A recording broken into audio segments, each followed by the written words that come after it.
Price Lord.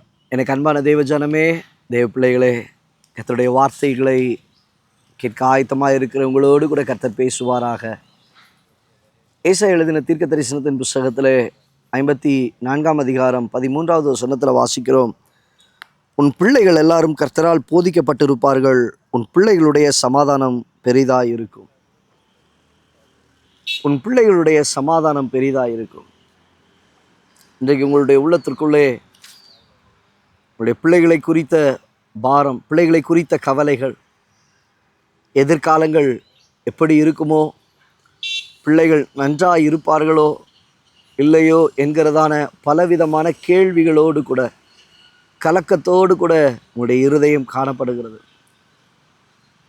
ஆண்டவர் சொல்லுகிறார், உன் பிள்ளைகளுடைய சமாதானம் அது பெரிதாக இருக்கும். அவங்க தேவன் உங்களுக்கு கொடுத்த பிள்ளைகளுடைய சமாதானம் அது பெரிதாய் விளங்கும்.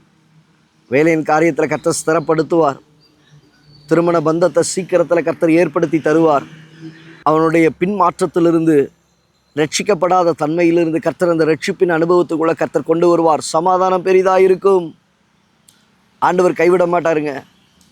உங்கள் ஜெபம், உங்கள் கண்ணீர், நீங்கள் விடுகிறதான ஒவ்வொரு சொட்டு கண்ணீருக்கும் பதில் உண்டு. ஒவ்வொரு சொட்டு கண்ணீருக்கும் பதில் உண்டு. தேவன் அந்த கண்ணீரை துருத்தியில் வைத்து உங்கள் பிள்ளைகளின் சமாதானத்தை பெரிதாய் காணும்படி செய்வார். பெரிதாய்.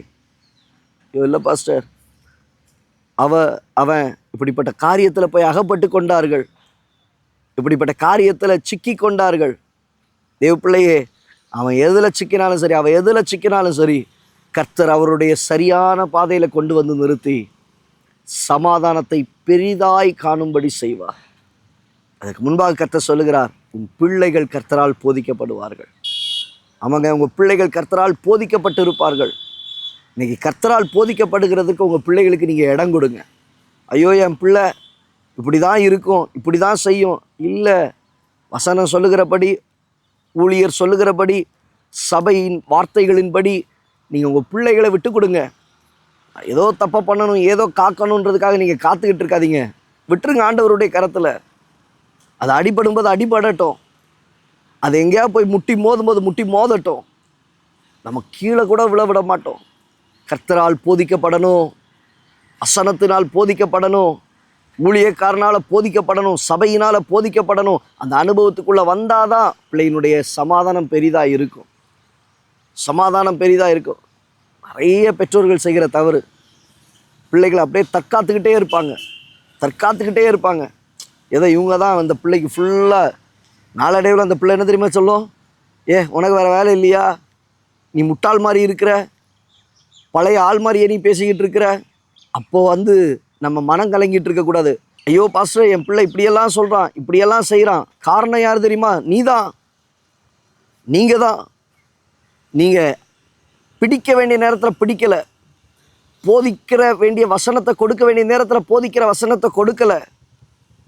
அதனால் இன்றைக்கி பிள்ளைகள் தறிக்கட்டு அலைந்து கொண்டு இருக்கிறார்கள். சமாதானமற்ற சூழ்நிலையில் படிக்கிறதில்ல, வேலை செய்கிறதில்ல, ஒழுங்காக வேலைக்கு போகிறது கிடையாது, சோம்பேறியாக வீட்டிலேயே படுத்திருக்கிறது. அப்போ அந்த வாழ்க்கை எப்படி கஷ்டப்படும்? அந்த வாழ்க்கையில் எப்படி சமாதானம் கிடைக்கும்? ஆரம்ப காலகட்டத்திலிருந்தே பிள்ளைகளை போதிக்க ஆரம்பிங்க. வசனத்தை சொல்லி வளருங்க. ஊழியக்காரன் இடத்துல போகும்போது, ஊழியக்காரன் சில நேரத்தில் கண்டிக்கும்போது நீங்கள் ஹர்ட் ஆகிடக்கூடாது. அது ஊழியக்காரன் கண்டிக்கிறான்னா நன்மைக்காக தான். ஊழியக்காரன் வழி நடத்தும்போது வழி நடத்துவதற்கு விடுங்க. வசனத்தின்படி கர்த்தர் போதிக்கப்படுவதற்கு உங்கள் பிள்ளைகளை கர்த்தருடைய சமூகத்தில் கொண்டு வந்து விடுங்க. உன் பிள்ளைகள் கர்த்தரால் போதிக்கப்பட்டு இருப்பார்கள். அப்போ தான் வசனம் சொல்லுது, உன் பிள்ளைகளுடைய சமாதானம் அது பெரிதாக இருக்கும். உன் பிள்ளைகளுடைய சமாதானம் பெரிதாக இருக்கும். இன்றைக்கி சொல்கிறேங்க, உங்கள் பிள்ளைகள் வாழ்க்கை நல்லா இருக்கும், சமாதானமாக இருக்கும், ஆசீர்வாதமாக இருக்கும். சீக்கிரத்தில் அவருடைய வாழ்க்கையில் நடைபெற வேண்டிய சகல நன்மைகளையும் கர்த்தர் கொண்டு வந்து அவர்களை ஆசீர்வதிப்பார், கர்த்தர் நிறுத்துவார். கண்களை முடிச்சு ஜெபிக்கலாமா? நல்ல தகப்பனே, இந்த வார்த்தைகளை கேட்டோம்டைய பிள்ளைகளுடைய வாழ்க்கையில் ஆண்டவரே, அவர்கள் போகிற கடினமான பாதைகளிலே பிள்ளைகளை நிறைத்த கவலைகள், பாரங்கள், அந்த சூழ்நிலைகள் மாற்றப்படட்டும். சமாதானத்தை பெருக பண்ணுவீராக. பிள்ளைகள் கர்த்தரால் போதிக்கப்பட்டிருக்க உதவி செய்வீராக. கிருபையினால் நிரப்புவீராக. தாழ்த்தி ஒப்பு கொடுக்கிறோம் இயேசுவின் நாமத்தில் பிதாவே. அந்த பிள்ளையே, பிள்ளை கர்த்தரால் போதிக்கப்பட்டிருக்கும். உங்கள் பிள்ளைகள் கர்த்தரால் போதிக்கப்படுவார்கள்.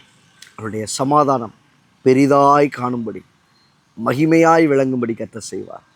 உங்கள் சந்ததியை கர்த்தர் ஆசீர்வதிப்பார். God bless you. God bless you.